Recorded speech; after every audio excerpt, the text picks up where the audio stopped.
Folks, remember you can find us at TraumaticCinematic.com, and of course, you can also listen to the show on Stitcher, look us up on iTunes, or you can also find us on Facebook, Traumatic Cinematic. Don't forget to look us up on Twitter at TC Podcast Crew. Now on to the show.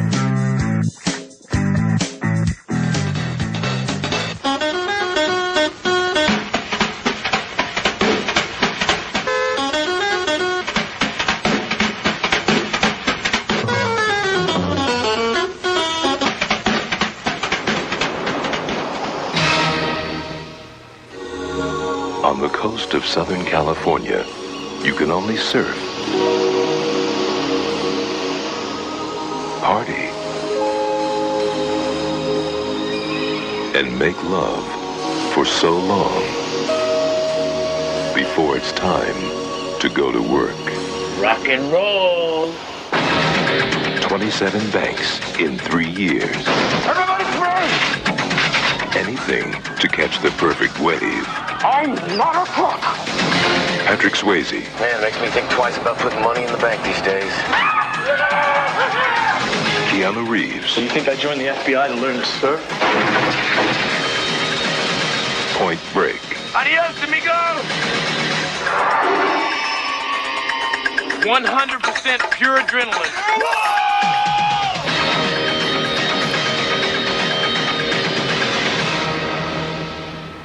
Greetings and salutations, ladies and gentlemen. Welcome back to the Traumatic Cinematic Show. I, like always, am your host, Mugumbo. With me are the crows in the house. We are joined by Mr. Mike Whitcliffe, hometown hero.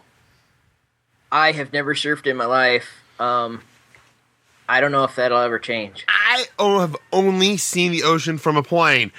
Also with me, Mr. West Coast Pacific Ocean extraordinaire, Mr. David DeMoss. Sir, I take the skin off chicken. And somebody that, I don't know if he's ever skinned a chicken, but he's probably seen the ocean. He's a hell of a lot closer to one than I am. He's across the pond, as us Yankees might say. Mr. Dr. Action, Paul Crowson. Hello, how are you, sir? Greetings, sir. I'm glad to have you with us. And anybody, if you happen to notice the roosters crowing in the background, we imported a bunch of British roosters, cocks, to run around and cock-a-doodle-doo throughout the episode. So yep, that's exactly what. That's exactly did. why we have the crows in the house, right?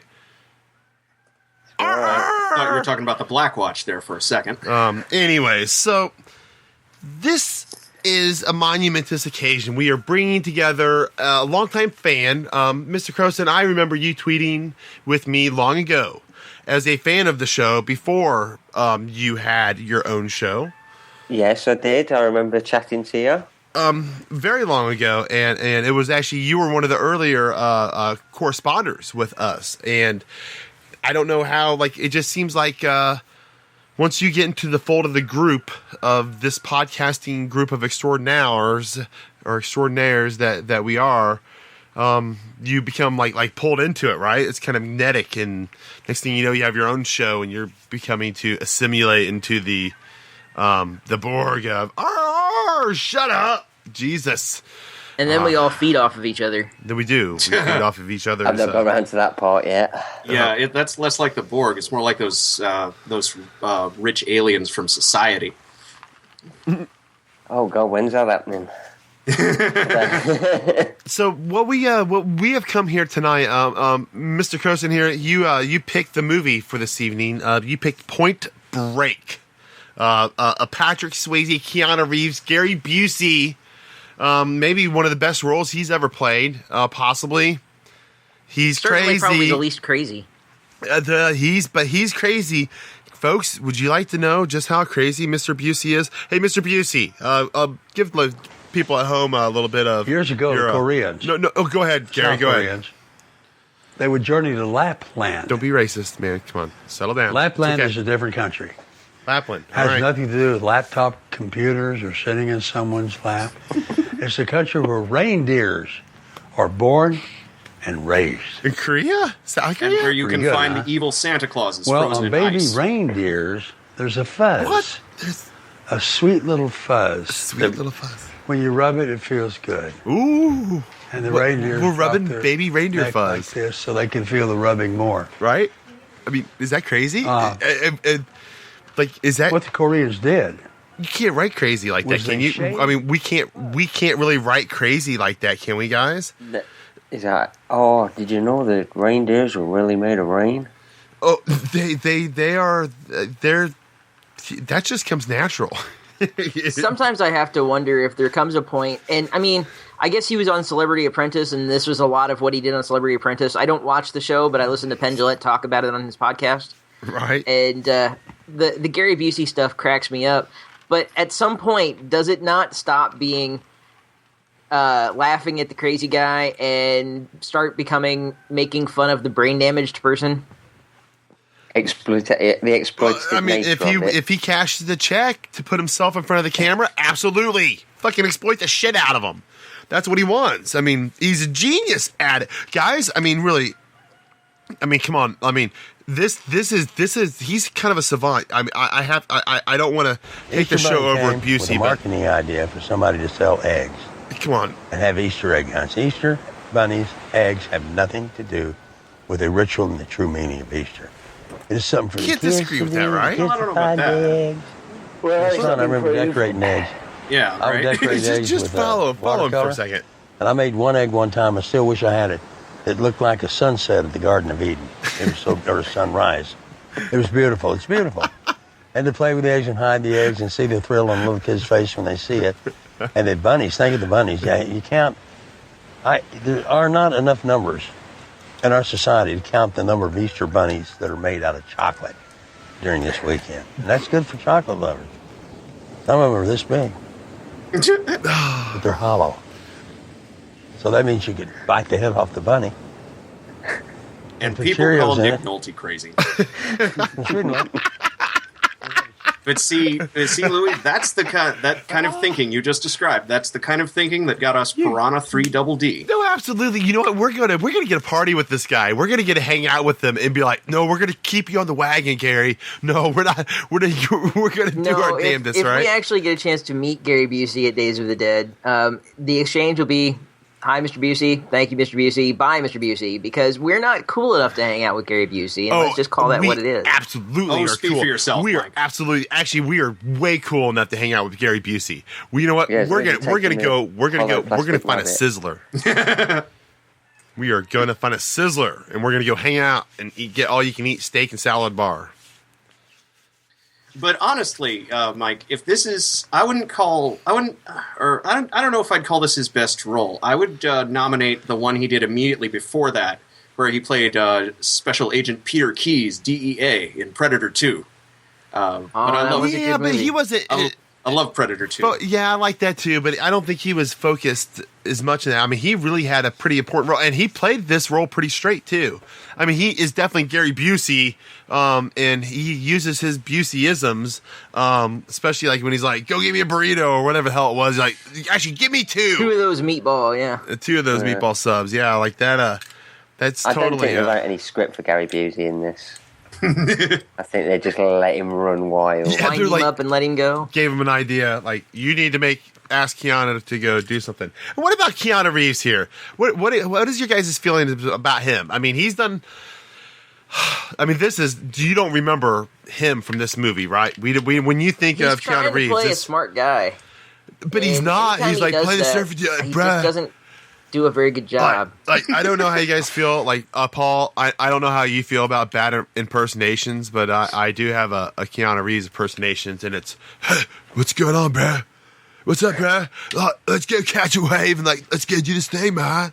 Wow, excellent, bruh. Like that's him. That's Matrix. That I just summed up all 9 of the Matrix movies in just that 30-second clip. You've just summed up every role he's ever took, yes. Yeah, pretty much. Actually, what was it? Wasn't he the middle part in the middle part in Human Centipede. Wasn't he? No, that wasn't him. That was some lady whose name I don't remember.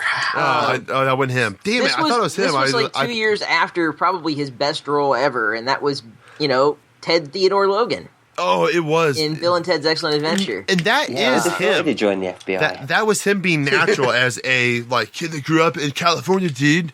Like we're just hanging out, man. We're gonna smoke some marijuana. Although this was apparently when he actually started surfing, even though everybody thinks he's been a surfer his whole life. Nope. He fell in love with it while they were all training for this movie, and they did some crazy shit doing this movie. Paul, what do you think about what's your memories of this? I feel like Dave and Mike here are talking over you. Yeah. My memories. I remember seeing the trailer for it when what year did it come out? 91. 91. Yep. 91. I remember seeing the trailer for it, but I was too young to go and see it at the cinema. I think it was my granddad bought it on VHS, and I borrowed it. And I don't think he ever let him have it back. So I watched it every week solidly for the next 3 years. I absolutely adore the film. And Keanu Reeves, he's not my role model in life, thank God. I didn't want to go and join the FBI like him, but I did want to surf. I did kind of want to surf. And at school, when we had a dress-up day, me and my friend were going to try and get rubber masks of presidents and go in as the ex-presidents, but really? You ain't going as the ex-prime ministers? That's what I could have done. I could have put a dress on and gone in as Margaret Thatcher. Oh, and just be a complete cunt, right? Just be a fucking dirty cunt to them all. I only sleep 3 hours a night. But that's when you get your friend to dress up as John Major, so everyone goes for him first. Yeah, I could have gone in as Tony Blair and just, hello. We've come to take your money. Turn your pockets inside out, sir. I need to make sure there's nothing left in there. Yeah, there's nothing left in the pot. Nothing at all. Yeah. It's it's a bit different. You guys, across the pond over you get so many movies just raped, don't you? Like that, oh look, it's Fast and Furious 1, but they cut out all the good bits with the boobs, or not the boobs, but the simulated rape that they were talking about that they thought was uncomfortable moment, and they will cut that out of different films, right?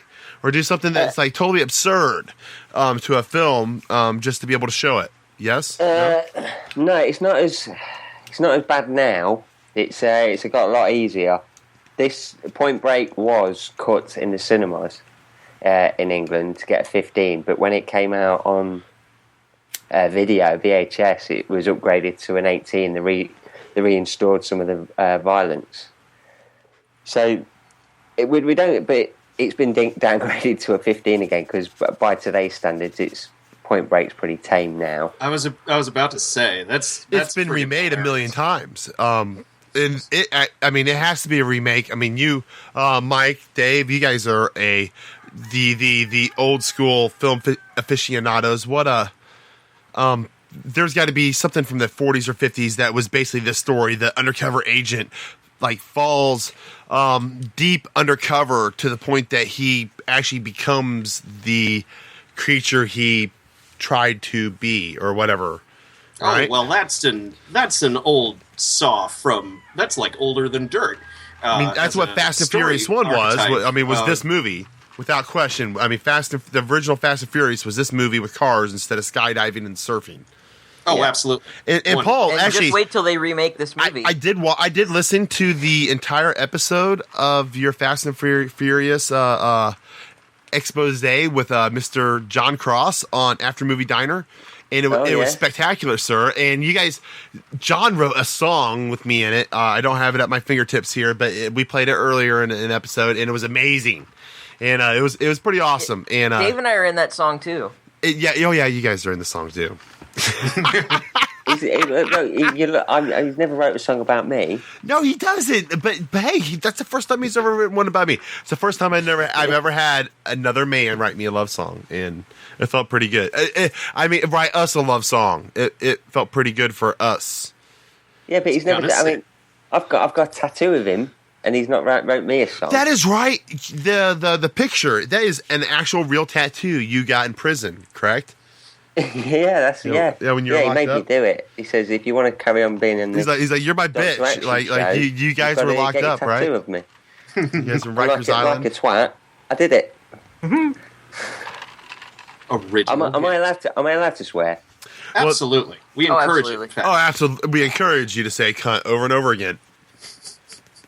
Dirty cunt. I only on special occasions. Only when it really means something.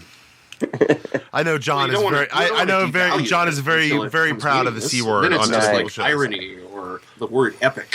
You know? But I mean, in England, we say cunt every day. It's just a normal swear word over here. Bonnet. Over Yeah. here, Bollocks. it's like you kick somebody's puppy if you say it. Yeah, It's very Americans just don't know what it means. It's like wankers. My mother listens to the show.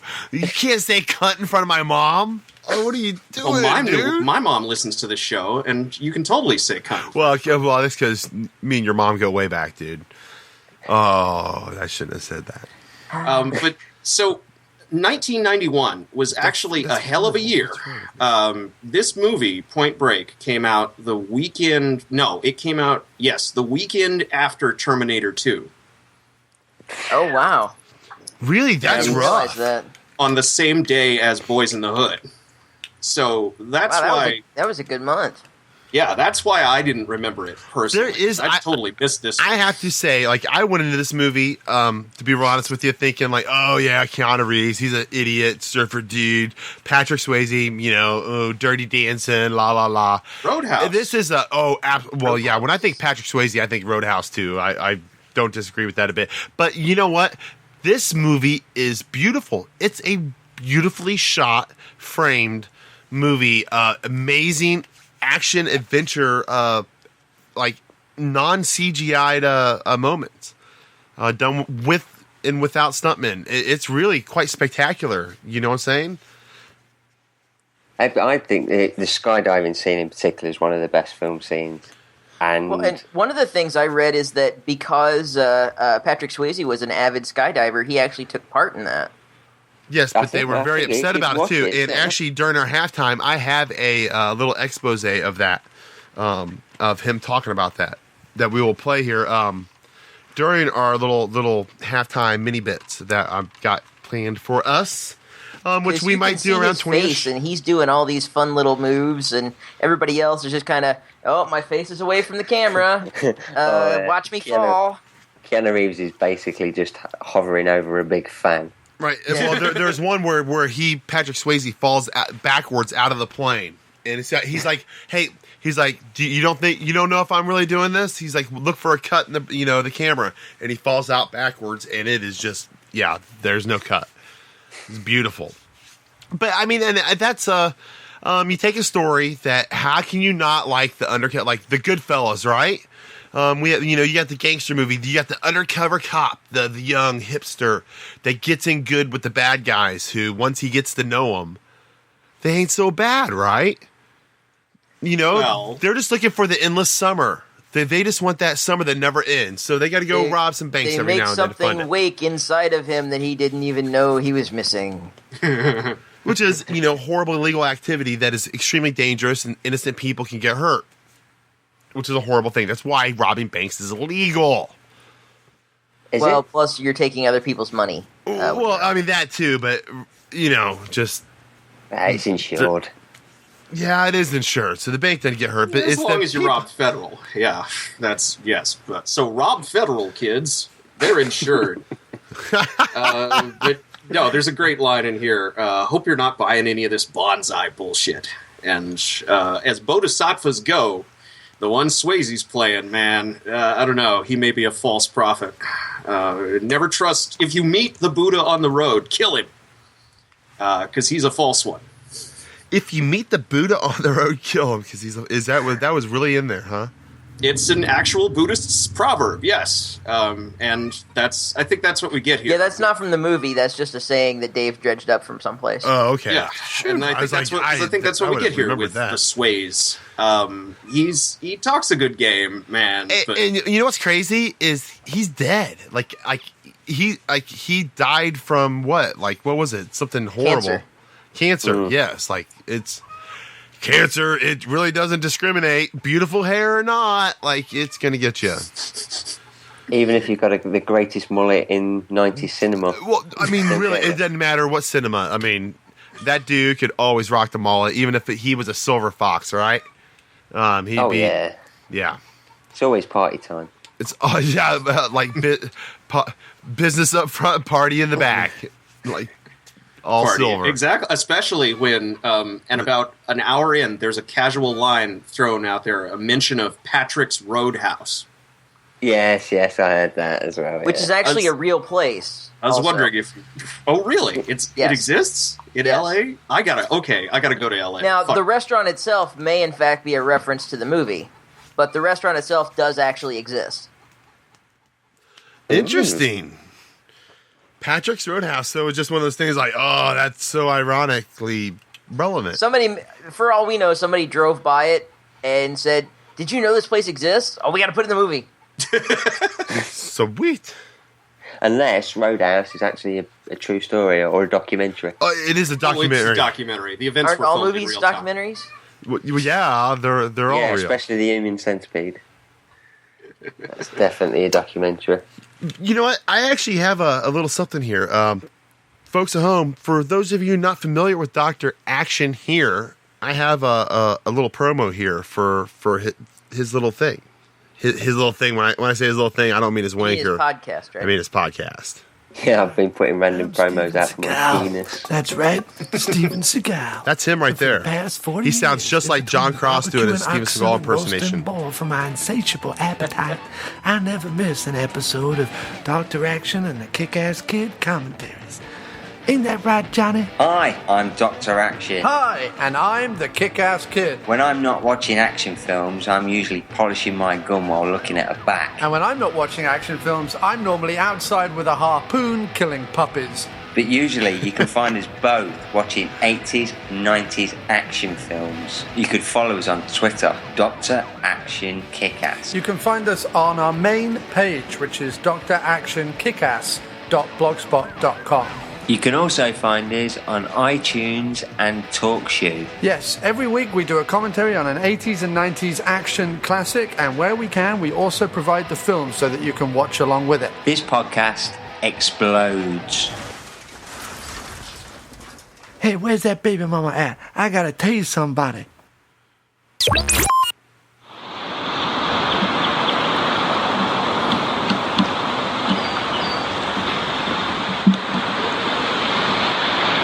Middle Earth, land of the hobbits. A land that's great to visit, but you have to know how to get out. Once you've broken the barrier and crossed the line of Hobbit land. Little hobbits with their pointed ears, not very big. Wide underwear, but very short because their legs aren't long. And I don't know what their male or female apparatus is like, but you know it's got to be working in some way because there's little hobbits coming from birth. Imagine having a team of hobbits going in with you with clean cockroaches out of a house. They'd be gone in 30 minutes. Those hobbits like to use cockroaches for games. They like to make necklaces out of them. They like to put hair pieces of cockroaches dead in their head. That way they feel like they're giving to nature. Hobbits are special. It's in the Silmarillion someplace. They can see and hear things we can't hear. Because Middle Earth has a different kind of electronic. You mean all of them? Spiritual and physical and mental and emotional energy going through it. Managed to get through about. So the hobbits got one up on us on that. Doggone hobbits are so cute. Can't tell the boys from the girls, which must make it exciting for them. That's just Elijah. Find out what that apparatus. Yeah, exciting for them. Elijah. We'll use that excuse. We don't know if the boys will go. And they travel in packs of 4, but you never know what a hobbit's going to do when a hobbit's here alone. He can't do it all by himself. Eddie Murphy. So he's got 3 guys to help him. That's why they always get things done efficiently and quickly to the T. They make a point without making it. I forgot that. Because that's what a hobbit does. There is no way out. You can't road really, has been sundered. you Only can't really elves tell the escape boys from the girls, which must make it really exciting for them. They board the white ships and the gray havens and sail to the lands beyond. Oh, ladies and gentlemen at home, there is something wonderfully special about Gary Busey. Sure, there is. I deep down think Gary Busey and Nick Nolte are the same person. One is on cocaine, the other one isn't. That's like there's something really like jacked up. Like there's like a Dr. Jekyll and Mr. Hyde. It has to be. I've always confused the two of them. Always, just like Drew Barrymore and Barry Drew Moore. And it's only gotten harder more as Drew, they both aged. or Barry McLaughlin, or the one that was in 41st Dates. What was the not Drew Barry? Oh, the Barry Moore Drew. No. No, have you been peeking into the alternate universe? I have. It's so confusing. I was going to ask if you've been drinking again. No.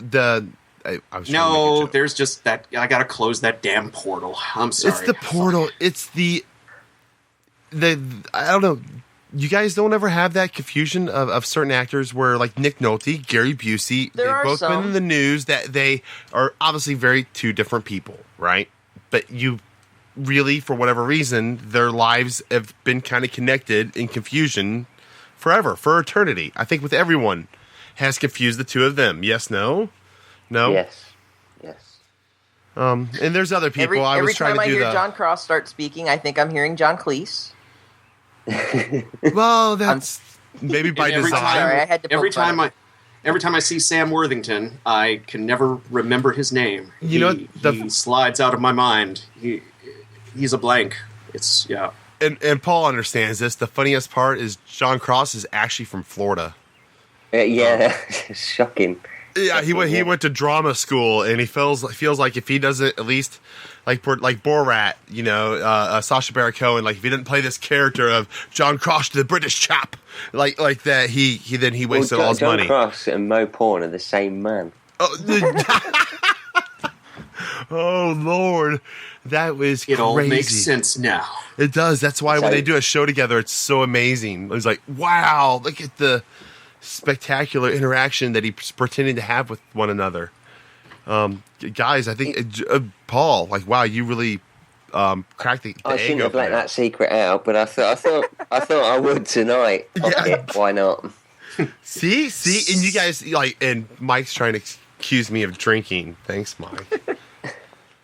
But so, Doctor, in your professional opinion, what do you think of Keanu's character's name here, Mr. Johnny Utah? Because to my mind, that's a proper action movie protagonist name, wouldn't you say?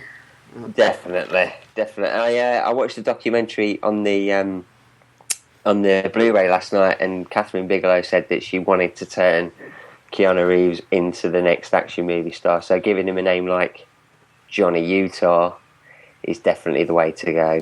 And it didn't hurt. What do you think about his action stuff? What do you think about Laura Petty being the thing that they're chasing after?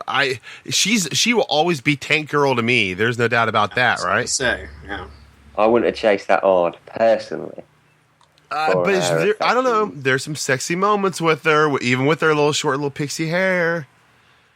But we're talking about hobbits again.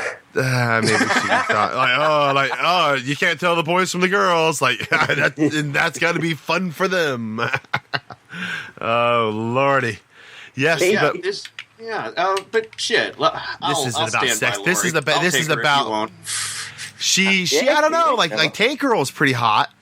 Tank Girl is pretty hot. Like, I'm sorry, I like Tank Girl. Well, in that situation, I go for Jet. I didn't like League of Their Own. I didn't like League of Their Own Laura Petty. I was more of a Rosie O'Donnell League of Their Own kind of guy. You know what I'm saying? Right, nudge, nudge. See, I've always been a fan of Lori Petty, so I don't see why you'd have a problem. But well, no, I've not got a problem. I'm just saying I wouldn't put that much of a chase for her. I meant. But this is a rare opportunity, actually, where we see Lori Petty playing a somewhat normal person. She kind of got, after Tank Girl, she kind of got typecast, unfortunately, I think. And this is about as normal as I've really seen her ever? I don't know. There's always Free Willy. Yeah. The porn? Really, Mike? we don't really reference porn on this podcast. Yes, I'm talking about porn.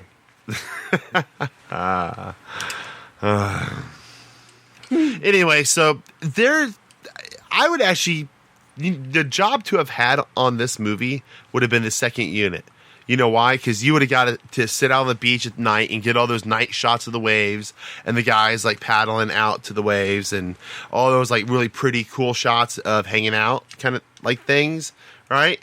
And just like helicopter rides and stuff like that. Whereas the other ones were just like you're sitting on the sand trying to get the dialogue, cooking in the sun over and over again with the actors. Being, finicky. Being great until they push you out the plane, skydiving. Dude, like, come on, man. Like, don't you know who I am? I'm Keanu Reeves. I'm Ted, dude. Like, come on, man. Like, and it's hot. Yeah, skydiving with a camera rig in your makeup. I'm sweating here. Like, my face is getting shiny, or whatever. I don't know. I really do. I think the second unit like probably had a blast doing this shit. I think they all had a blast. It's, really, you're talking about a movie. It's a really great looking movie. The quote that I got that was like that really summed it up was they robbed banks to finance their endless summer. And that's perfect, right? You know, you got the dead presidents. I've listened to that trailer before. I don't really when there's. It's a good a reason as ever. To rob a bank. Right. I mean, who doesn't want an endless summer? Well, but according to Swayze, it was never about the money. It was about, them against the system. Yes, it's about sending a message, right? But about them not having to actually work an 8 to 5 job and, punch a clock. That's their against the system. We'll just steal from it. Roadhouse. They're like, Roadhouse. Yeah, at least he's working for tips, right? Well, and speaking of which, he did deploy some very Roadhouse-ish kung fu throughout this movie against the red hot or the not so hot chili peppers. Yeah, the not so hot chili peppers. Very nice, Dave. That's a key word. Then against Keanu later on, and that was nice because you could tell it was really him, and that's why I like Swayze in general. I mean, he was just he was up for anything. He'd just go for it. He didn't care. Just like, I'll jump out of this plane. Sure. Are we doing that today? Or he wanted to jump out of the plane. I mean, Paul, have you ever jumped out of a plane? Not yet. And see, sorry. Mike, have you ever jumped out of a plane? I've never jumped out of a plane. No, not yet. I want to. But I could also see the insurance people not wanting him to. I'm really kind of surprised they let it happen. The movie was riding on all of them. I mean, none of the main actors. I mean, if any of them died, it would be a travesty. Look at The Crow. I could see them maybe letting it be the last shot of the movie. That way, if he falls, if he dies, you mean like Heath Ledger? Like, we really need to get these really dramatic parts with the Joker. Let's really fucking crank him up with some heroin. We're gonna be meat waffles. No, that's I terrible. like that line. It's terrible. They didn't really do that with Heath Ledger, but they did get the movie they needed to get. Patrick Swayze's case, once you've got on a pottery turntable with Demi Moore, jumping out of a plane's fucking nothing, isn't it? Oh yeah, I suppose that's true. Oh God, and this was the year after Ghost. That's right. I was gonna say it had to have been right around then, but that was huge. This was a vacation. They paid him a couple $1 million to go and chill out and learn how to surf and skydive, and he basically. He was how old was he? What do you think? What do you think? I bet he was 42 while he was making this. He looked like he's in his mid-30s. I bet he was 40ish. Born 1978. Patrick Swayze. Swayze? I was born in 70. No Patrick fucking Swayze was born way. in 52. Yeah, 52. My bad. Yeah, I was looking at his active years. Like that's when he lost his virginity. What site are you looking at, Dave? 39, 38 when he filmed it. Oh my God! Yes. See, it's never too late. That's what the kid says to Keanu, right? Right. It's never too late. He is a badass. Try surfing tomorrow morning. Wow, he was on an episode of MASH. I didn't realize that. And you'd never even recognize him. But no, this is, for me, this is like, I saw the trailer for this on that VHS tape of Predator 2. And so that's how I knew this movie existed. And to me, it was the first time I'd seen Keanu Reeves be anyone other than Ted Theodore Logan. And it was the first part of what I call his Johnny trilogy, when he started breaking away from that and becoming a real, I don't want to say a real actor, but An A-list actor. Because there was this, and there was Dracula the next year, and then he did Speed. And then he was in the movie Speed. Yes. I will say the movie Speed was awesome. It was one hell of a ride in the theater. It was a total popcorn movie. Speed, for your first take of that movie, never seen it before, knowing the premise, anyone will enjoy that ride. They really will. I mean, come on, guys. As much as we all hate Keanu Reeves, he's ridiculously kind of cute. Well, I would definitely be the pitcher, right? But he. Well, I have to admit, the only movie that I would buy. I would buy Bill and Ted's Excellent Adventure. I just haven't gotten around to it yet. I would too. The only movie that I have that I currently own that he's in is the Kenneth Branagh version of Much Ado About Nothing. Yeah, which is awesome. Yeah. Not for him, but for Michael Keaton as Dogberry. As Dogberry, yes, and which is the character that Nathan Fillion is playing in the. What about Patrick Swayze? What films do you own with Patrick Swayze in it? Keanu Reeves. Patrick Swayze, I don't think I own any of his movies, actually. Constantine, I don't know, like the wife just wrote me a note and showed it to me saying Constantine for Keanu Reeves. She loves that movie. And actually, and I love your wife. Say what? And I love your wife, Louis, because I'm right there with her. I mean, it was actually a really good role for Keanu. What do you think, Paul? Should have been. I think I'd have preferred somebody like Paul Bettany, but for what it was, he was good in it. Because I used to read the comic book of the character of John Constantine needs to be him being blonde is actually a big part of the character. I don't know why, it just is. Plus, he's British is even bigger, right? Yeah. Oh wow! See, England you guys is a getting character geeky. I didn't know any of that. See, we were just normal, straight old chaps looking in of just a film. We didn't realize. I didn't realize there was that much depth. Movie. It just it lost something to me because it wasn't. Sure, I didn't actually realize there was that depth. They could have easily had it be somebody else. The wife would actually. She'd probably be interested in the comics if I could find like a. Is there graphic novels of Constantine? Oh yeah, and they're good. God. They're all under the title Hellblazer, but you'll find them. Ooh, ladies and gentlemen, I did just upgrade to a tablet here recently, and that's right. Comic book readers are really awesome here nowadays, aren't they? I remember they're okay. Yeah, I still like having something I can hold in my hand. Sure, but I was looking into the. I feel the same way about masturbation. Exactly. Oh, yeah. See, well, hey, it's not the same. Pages can't stick together if they're all digital. Yeah. When you think about it like that, you're like, wow, hey, that's a good point. Anyways, so, all right, guys, what do you think? Do you think this is a 5-star action adventure movie? Is this a movie worth getting a tattoo of? Is this worth owning on Blu-ray? Is this something you enjoyed? Definitely own it in the highest possible quality because Catherine Bigelow is actually a hell of a director, and and they poured as much as they could into capturing the natural beauty of their setting in this, even though there's a whole thing about how polluted the beaches are that actually becomes kind of a plot point. But still, it looks awesome, and it's, the bigger the screen and the higher the quality you can get, the more awesome it's going to look. Surround sound. To be honest with you, it was kind of hard watching this movie because all the waves crashing and everything. I'm like, oh shit, I got to pee again. Damn. Like, then I come back and I'm like, oh shit, I got to pee again. Damn it. I should just watch this in the bathroom. It's a fun movie and very well shot, but it's not one that I really feel the urge to own. No. Well, Mike, you hate where the bad guys are spotlighted, right? Well, no, not necessarily. So it's mobster stuff that I don't like, but. Bad guys are bad guys. So, well, this was a cop story where it was the struggle between good and bad, right? And that gray line. Like, I would think that. Yeah, and no, like I said, it's a great movie, and it's very well done. But it's just not What would you not pick? really Would something I feel the urge to own. Would you rather watch this or Fast and Furious 1?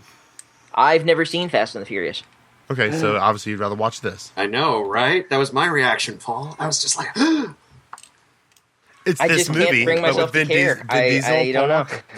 and you've perfectly replicated the experience of watching the film. like meh. Yep. There's nothing wrong with that at all. Not a bit.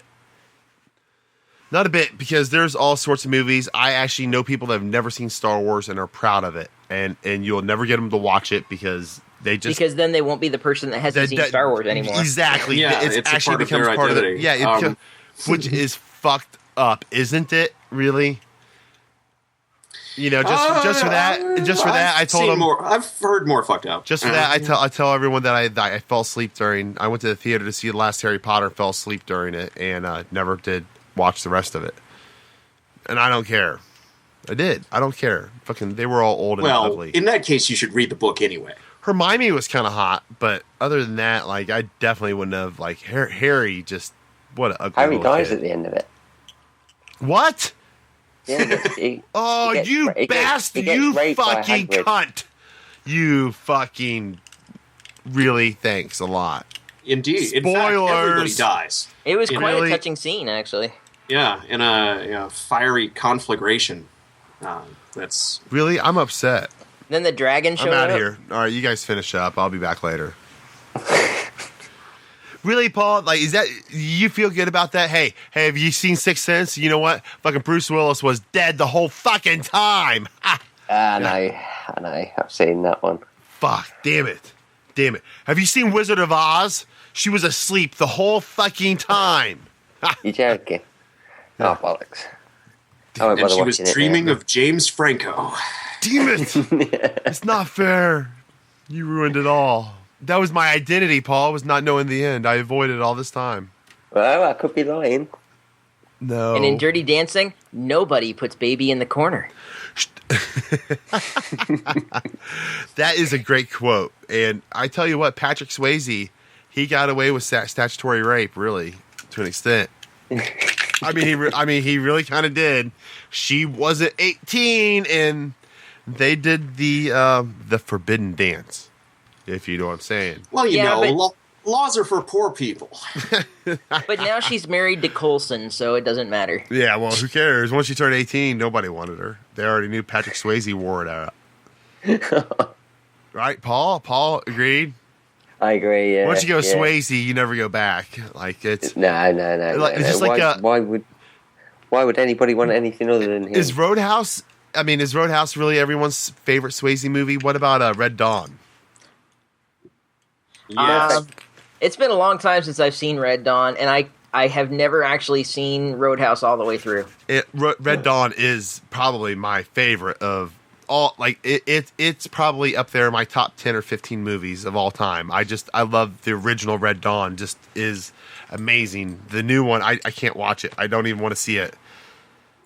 And I think it's quite horrible too, but I still don't want to watch it or see it because I just know I'll hate it so much. So very much. Actually, I think my favorite thing I ever saw him in was Donnie Darko. It was a very different role for him. He played a good role in that. He acted well in that. Yeah, he makes a great motivational huckster. / child pornographer. / child pornographer. Going back to Dirty Dancing. All right. God. Well, you know what, guys? You know what I'm thinking about? I think we need to take a break. And when we come back, we're going to hear a little bit of this, a little bit of that, a little bit of Busey, a little bit of Keanu. So stay tuned, ladies and gentlemen. We'll be right back.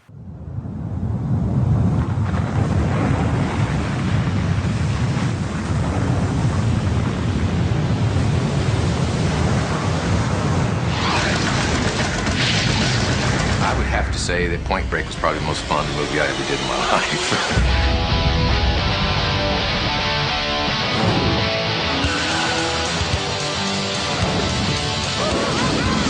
It's about going for it, and it is definitely a adrenaline rush, and I enjoy it. You never know what's coming your way, but it's kind of fun.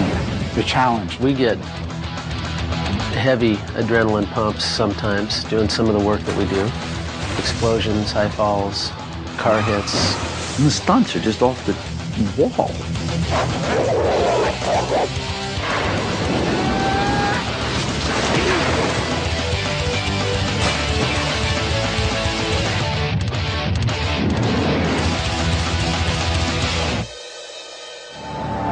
He's a real searcher. What's he searching for? The ride. The ultimate ride. We all want to kind of push the envelope and stand as close to the edge as possible. We search for that edge, that place that takes us out of our bodies. And that edge can be a very dangerous place. You know, it's sort of testing yourself. You know, it's you against either a wave or a mountain or jumping out of an airplane. 100% pure adrenaline. Other guys snort for it, jab a vein for it, and all you gotta do is jump. The film's about surfing, but they're adrenaline junkies. And so I wanted to find as many ways as I could to establish adrenaline. And I brought in skydiving, which is, you gotta have cojones in your throat for that one. Johnny, you're about to jump out of a perfectly good airplane. How do you feel about that? So the first jump is beyond fear. It's 100% sensory overload. It's like, what am I doing? This is absolutely out of its mind. But once you get on the ground, it's like, oh my God, get me back up there. How do you like it, Johnny? Amazing! Fucking amazing! The scariest thing I've ever done in my life. And I've done a couple scary things, but jumping out of an airplane, if you ever get tired of living or if you ever get bored, or if you ever, heartbroken or whatever, jump out of an airplane. Life is sweet. I'll tell you what, if you want to know what skydiving is like, get a friend on the freeway, late at night, no traffic, clean and sober, go 120 miles an hour. Have your friend drive 120 miles an hour, and all you have to do is stick your head out the window. That's how fast you're going, 120. But you don't feel like you're falling, and that's what Patrick kept saying. You don't feel like you're falling. You don't feel like you're falling. And you don't. You could see somebody who's a speck in the distance and go into a tracking position and just take off and go from 120 miles an hour to 200 to 300 miles an hour in the blink of an eye. It truly was the experience of flying. Swayze, from day one, said, guys, look, I want to pop in this videotape and show you something that I'm doing that I'd like you to do as well. We gotta go, life is short. You're gonna love this. Swayze, on my back. Gary, you gotta do it, you gotta do it, you gotta come out and do it, you gotta come out and do it. Finally, shut him up. I said, okay, I'll go skydiving with you. Okay, I will. But I was committed then, and I didn't want to go. Damn it! But I didn't do any extra madness. And they were all calling me names. I'm like, yeah, and I'm a girl. Okay, girl. Patrick Swayze was out practicing afterwards on weekends and everything else, doing skydiving. They'd pick him up from the set and take him out. He'd go skydiving. Well, the challenge that the production placed in my way is no way while you're shooting this movie are you going to be jumping out of a perfectly good airplane. Like, you're not insured when you go up on that plane, you're not insured. We're making a movie. If you get hurt, do you have any idea how much money you're costing us? Like producer talking, we're like, okay. Then we're like driving up to Big Bear in Patrick's car and jumping out of airplanes. He always said it's going to sell the skydiving when I go out of a plane, and it's really me. And he was right. Even to this day, when you see me go, adios amigo, throw that gun back in the plane and fall out backwards out of that airplane, the camera goes and just watches me go, you still get people out there going, was that you or a stunt double? And I'm going, watch it again. Show me a cut. Adios amigo!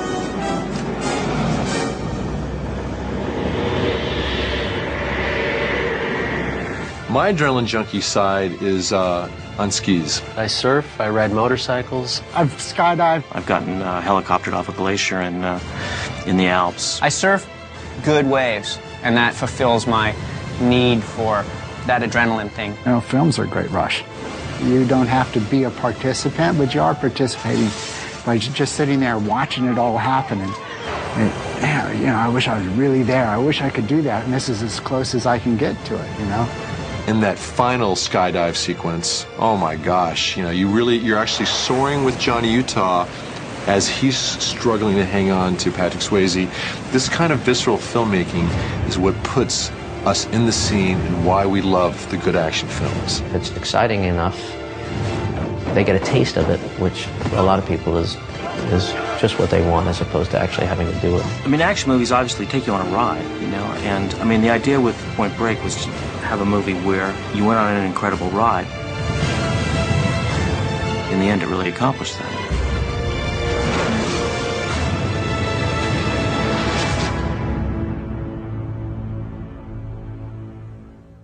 Welcome back once again, ladies and gentlemen. You are still listening to the Traumatic Cinematic Show. I am Mugumbo.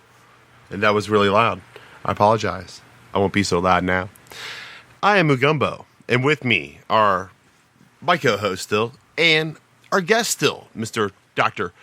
Action, Paul Crowson.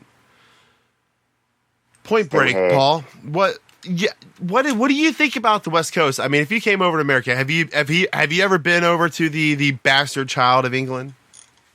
I have been. Where have I been?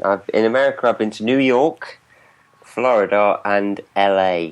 See, I've been to LA, and I've been to Florida when I was a child. So you actually been. Yeah, I've never been to New You've York been further than I have, bud. Isn't that sad? Isn't that sad for American myself? But I've been to Illinois. Have you ever been to Chicago? Have you ever been to Chicago? But it's on my list. Just the once, in 2001. Whereabouts did you go? Oh, straight to London. I was there with my dad, and we had to do some touring. Had to go to the British Museum, and then we had to go to the pub across the street where Marx hung out, and then we had to take the boat ride on the Thames, and Tower. I've never done that. All that stuff. And well, of course not. That's You're not a stuff. tourist. I mean, dude. Apparently Indianapolis has an amazing zoo, and I have two little boys. And you know what? Now that I say that, I'm going to go to the fucking zoo tomorrow. I'm going to the zoo tomorrow just because I was getting ready to say that I've never even been to my local zoo. I'm going to the fucking zoo. Damn it!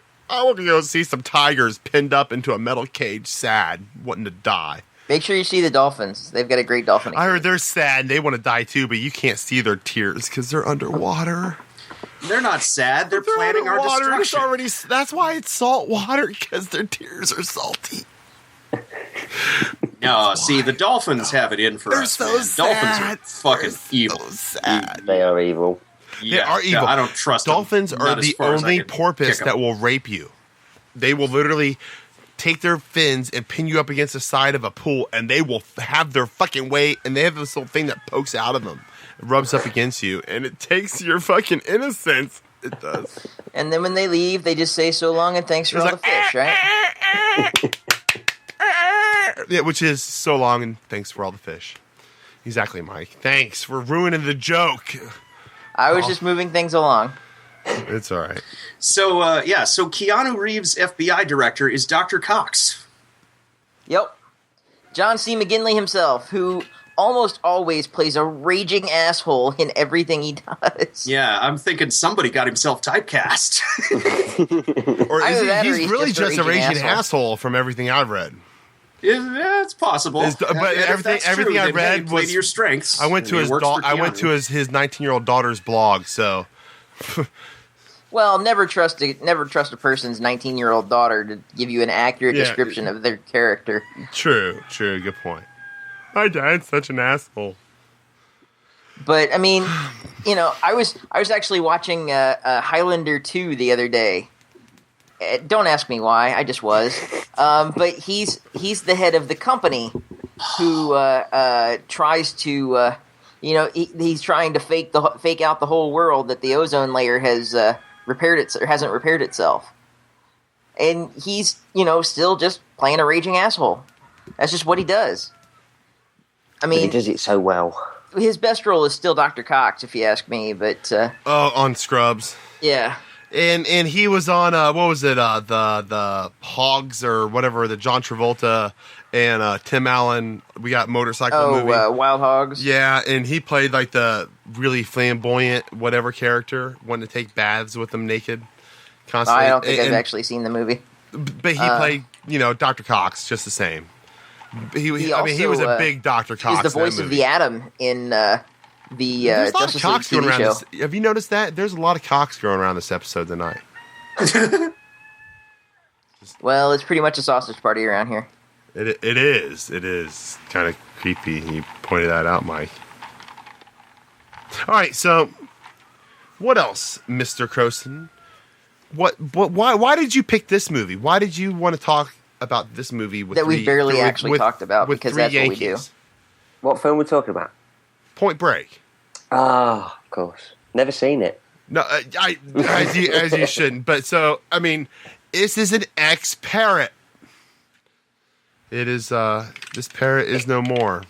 It's just a great film. I've been saying online for a while. I think it's got the best on-screen foot chase ever. Foot chase. I would agree with that. Yes. In comparison, yeah, it has an amazing online foot chase and skydiving, chasing, and all that sort of amazing fun stuff. The stuff that James Bond really, I mean, the Bond series really kind of goes after to an extent. Like they do a lot of parkour chase with the cranes and in the beginning of their last couple movies. But that took them what, like 16 years to catch up. With what Catherine Bigelow was doing right here. Absolutely. The Blues Brothers, I think, paved the way doing it with automobiles of the Great Chase, of how amazing, flamboyant, and extravagant a chase can really be. And they just have the record for most cars crashed. But it's that satisfying as a viewer watching the chase that it just you actually forget about the story and just watching because I'm watching the film as we're discussing it, and they're skydiving and just seeing them floating in the air is just awesome. I mean, it's just they're it's so pretty. It's so pretty. You know, like you forget that Keanu Reeves is one of the worst actors that have ever made more than $1 million, an hour. You're right. You're right about the foot chase, though. It actually is pretty spectacular. They're running through houses. It kind of reminds me of Ferris Bueller trying to beat his parents to the house. Yeah. Yes. And if you just came in halfway through, you'd just think it was Keanu Reeves chasing Ronald Reagan. Which is actually pretty awesome. And look at how smooth all of this stuff is, especially in comparison to anything Catherine Bigelow's done since. I would say, well, okay, just Hurt Locker, but I miss this era of action movie because cameras were so heavy that no one could do the Paul Greengrass shaky cam shit that everyone's fallen in love with now. So you actually had to exercise craft to set up your shots to capture all the action in you wanted to, and you had to put thought into it. It's just refreshing to see again. I wish we could see it more often. I'd agree, and no quick cuts either. It's kind of the camera follows them around. It's a great scene. I think it's besides the skydiving, it's the highlight of the movie for me. That scene, especially when he throws the dog at him. I don't know who's looking at IMDb right now, but I mean, how much did they spend on this movie filming it? I mean, they had $4 million. I want to say in that hand. I bet you I bet you $4 million of that was just in film canisters alone of them grabbing one grandest helicopter shot after guy with canister on the top of his head, and they skydive out of a plane. Kind of shot, real shot, over and over and over and over and over again. I would bet they didn't do too many takes of this guy. I bet you were wrong. I bet you that's what is. Well, I mean, maybe not. I might be stupid. It wasn't the actor's salaries. It was all stuntmen. The scenes we're getting is the second unit getting the people wearing the same colored flappy shirt, whatever jumpsuits or whatever parachutes, just to get those other shots. I bet they shot those over and over and over again because they're everywhere. The surfing scenes and all the big, dangerous, amazing bits that just really make this whole thing just bigger than life. I want to move to the ocean after watching this, except for they don't show you the hurricanes. Well, you could come out this way, man. No hurricanes, occasional tsunami, but... Dave, do you surf, Dave? No, you don't surf, do you, Dave? No, I'm 90 miles from the ocean. Dave doesn't surf, man. Yeah, not economical. Mike, do you surf? No surfing for Mike. How about Paul? Have you ever surfed, Paul? No, surfing for me. I'm right in the middle of England, so I can't surf. I tried it in the bathtub once or twice, but it don't work. No, and it's hard to get the apartment moving back and forth enough to really get a wave to crest over. I know, I've tried. Yeah, I think we've all tried. I tried the skydiving as well from the second floor window, and believe me, that doesn't work either. Yeah, no, it's the last time. You just look a bit of an idiot. It's the last time I ever eat those. Well, you got to use a garbage bag hang over your head. That's the reason it failed. I'll try it again after we record. Excellent. Make sure you have somebody take pictures. Yeah, just definitely get a video and have it automatically streaming because we don't know what'll happen to it after you land. So I'm taking bets. That would make sure it makes it to the internet, even if it is a snuff film. Absolutely. It's not a snuff film until the ending. It's not a snuff film until the very ending. That's the part that makes it snuff. All right. But for me, the highlight was when Lori Petty gives what I think is the best critique of Keanu Reeves' acting style ever. When about 45 minutes in, she says that he usually has this intense scowl on his face, like you're doing it all for a school project. After that, I was like, oh damn, Lori, you got my heart, because I love. Smart is sexy, and smart critics are sexier, as far as I'm concerned. And when they do it in the movie, it makes it hard for the critic to do it in the review. Yes. Oh, I'd say that makes my job a hell of a lot easier. I don't even have to do anything. I just have to splice that. They're writing my review for me, the bastards. They know I've got a living to make.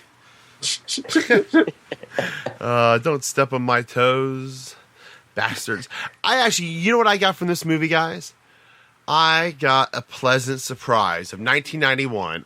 I'm in 8th grade, possibly still virginal. I can't drive a car. And then you got I'm a stuck pleasant surprise from this movie. And no, this movie was just, it was an injection of wow, awesome. I don't want to be a criminal, but if I'm going to be, I want to be that kind of criminal. So wait, you were in 8th grade and still virginal, and then you got a surprise injection from this movie. Maybe. Mike, why do you have to make everything so confusing?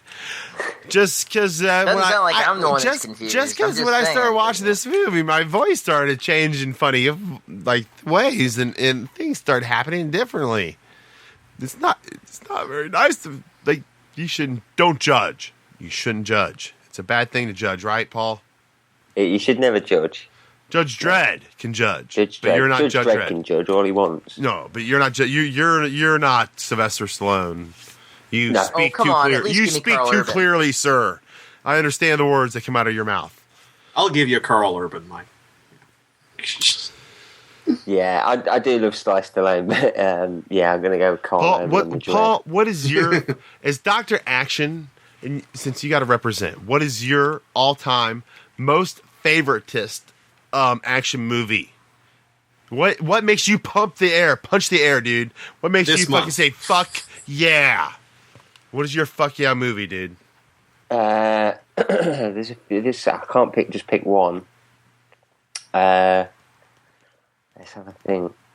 I'm going to say probably something like The Expendables. Oh, really? Just the combination. It's like a fucking orgy of porn stars that are all licking each other's twats throughout that fucking movie, part 1 and 2, right? Yeah, because it saves me having to pick one because I can just say that and it's got them all. It's just look, they're all fucking giving each other reach arounds in film. It's amazing. What do you think about the rumor that Mel Gibson's going to play the bad guy in the next one? It's just a rumor. He's playing the bad guy in Machete Kills, isn't he? So I think it's just a publicity thing. So I don't think it'll happen. I'd welcome I believe it. I believe he'll do it, and I'll be against all Jews. Damn you, dirty Jews, and you spick Mexicans. It'll be awful and racist, and it'll be hilarious and ironic and horrible, and we all love it regardless, right? Well, I hope that's Machete Kills, honestly, because that's what I've been expecting. That's what I'm going to go in expecting. Yeah, I mean that's what I would expect too. Is like Mel Gibson playing the extremist racist of he is white honky boy extraordinaire of all honkiness combined, right? Like he's internationally honky. It's a fun word. Honky, Paul, and Charlie do you not use honky? is playing honky the president of the United States. Is honky not a familiar word in the UK? Is that offensive? Like, I can't believe you said honky on the air. Like, that's offensive. I hope my mom doesn't listen to this. Yeah, no, I've never heard anybody call themselves a honky. If anything, I've called myself a honky because I want to get it going. Hey, it's okay when we say it, man. It's not okay when you say it. Like the C word. Oh, damn. This is going to be a honkerific episode is what I'm thinking is getting ready to happen. Mike, what do you don't love this movie? You hate this movie? Does it piss you off? Does it make you angry that they glorify? I have no problems with this movie. I think it's a perfectly fine movie. Do you feel if this was a British movie that they should all have been wearing different prime minister masks instead of presidents? Do you think that our presidents are that comical to each have their own mask? Our ex-presidents are bigger crooks than just about anybody else you could put out there. Oh, yes. Nice. It's nice to know that we are a liberal podcast. And freedom of speech is okay. They covered both parties in those masks. They did. They did not discriminate as far as presidents. But none of them had any facial hair as far as and that makes me happy as a bearded one. Paul, you're a clean shaven man, aren't you? Not clean shaven. I've got stubble. I never have it clean shaven. But you're a stubbler. You don't commit. Action movies. Stubble. You can't John commit. McClane, 5 O'clock Shadow. But you're not committing. That's what I've got. Mike here's got a Kenny Rogers before he went gray. That's Mike's beard. You do. It's because your hair's so dark. You got like that pre-gray Kenny Rogers, like awesome beard of solidness. And mine, I got the big beard. Dave here is shaving like a baby's bottom, or Do you shave a baby's bottom? Yes, you do. Yeah, okay. You apparently don't have kids. I was supposed to have a date last night, but I got stood up. Yeah, because you were talking to us instead of answering the door when she was knocking on it profusely. No, I leave it unlocked, specifically for the occasion. All right, bringing it back to this movie, and believe it or not, we are still talking about Point Break, right? I feel like I need to throw in a little love song here, guys, and a friend of ours, Mr. Busey, he wrote us a love song. How did it get so bad? What did I do? Who did you say? You got me feeling we were drowning there. I figured we needed a little savior. Dying in the vase. And Gary Busey's crazy. Even his love songs are crazy. He's good though. I'm still in love with you. Are you still in love? Really, Mike, you should say that. He's good. Hey, he's amazing. Up to Chris Christopherson's level. What did I say? He played Buddy in the Buddy Holly story. I left you all alone. Did we do Bill and Ted's Excellent Dictionary? I forgot to call you. Have you heard that? We're going through different things. You mad, right? But see, we had to go ahead. I can't hear you. I'm sorry, I was looking away from the thing, especially with it playing. I'm just looking at the different things to see if I played anything I want to. Oh, I know what you can play. Once this is done, I'm gonna play the B and C since he's gonna be on next weekend. Just kind of help promote it.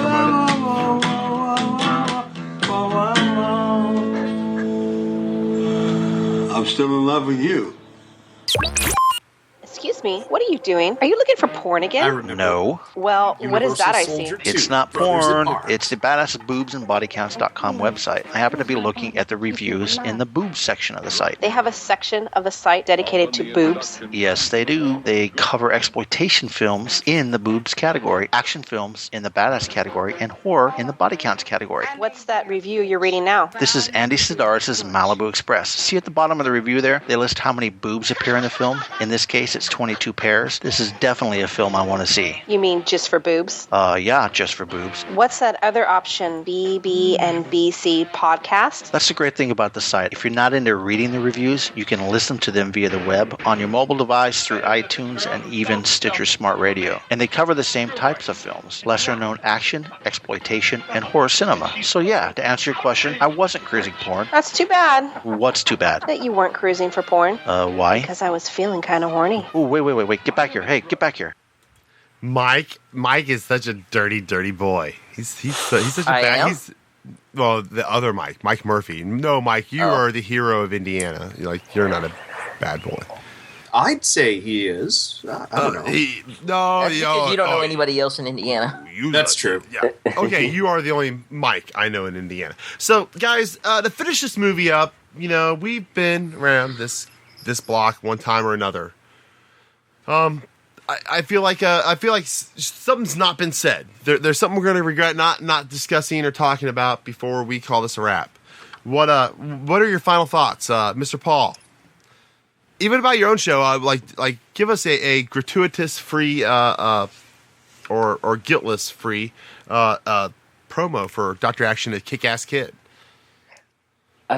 Promo, right? You should definitely listen, because we talk about action films for a little bit, and then we usually just go off on tangents talking about James Spader, and just taking the piss out of various things. It's a great show. I try to do as many impressions as I can. Mr. Jon Cross would probably try and play the banjo 2 or 3 times during the show, if he can do. And we just try to have fun with it, like 2 mates sitting around watching action films, and nobody can join in, obviously, when they're listening, but it's good fun. Well, no, that's even better. So you're literally doing a commentary. You're playing, like, all right, everybody hit play.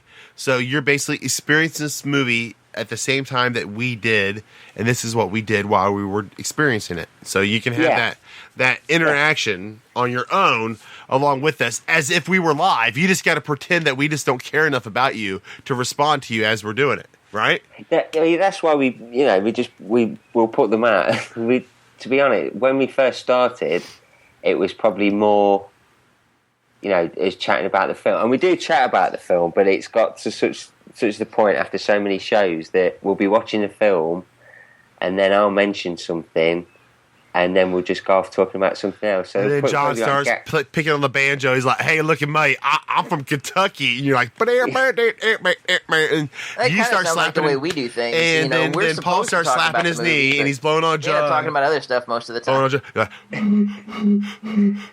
Yeah, John will say, I'm originally from Florida, and I'll say, yeah, I knew that. Yeah, I was like that's what's so fucked up about our world now. Your real accent keeps creeping through.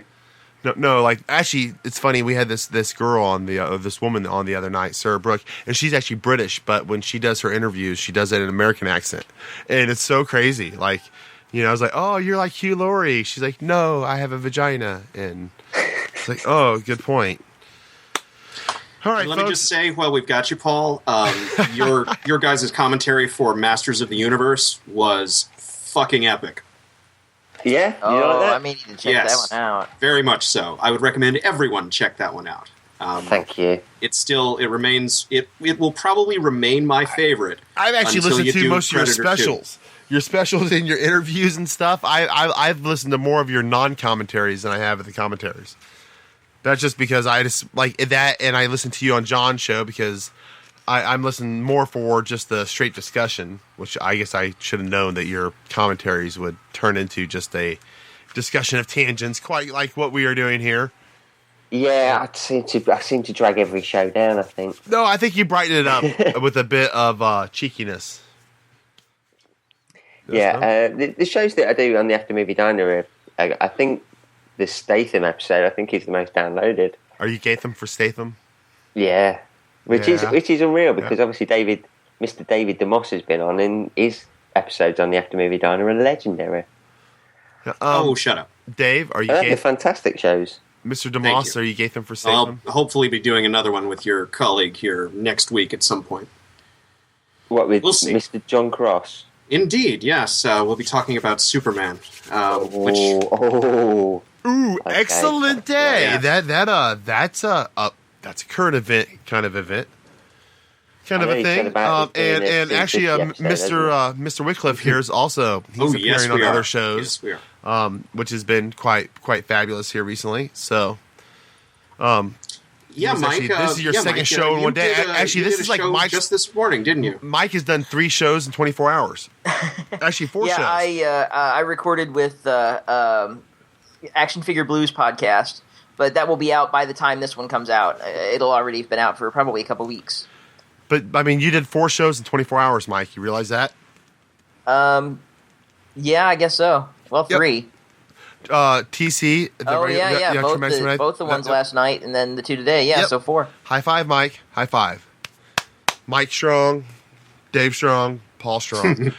Guys, it's been awesome, and I think now's a great time to wrap it up. Make sure, guys, we will have all the links for Paul here, Dr. Paul Crowson, Dr. Action himself, on our website, TraumaticCinematic.com. Remember, you can find Dave, and you thought it was safe, AYTIWS.com. And on Facebook, AYTWS, and basically everything like that, along with Twitter at AYTIWS. Mike is Gray Matter Splat on Twitter. That's me. I'm at Gen X Nerd. Paul, what's your Twitter? At Dr. Action Kickass. Dr. Action Kickass on Twitter for Paul. All right, folks, that's it for us. You stay action. Or stay strong. And remember, lawyers don't surf.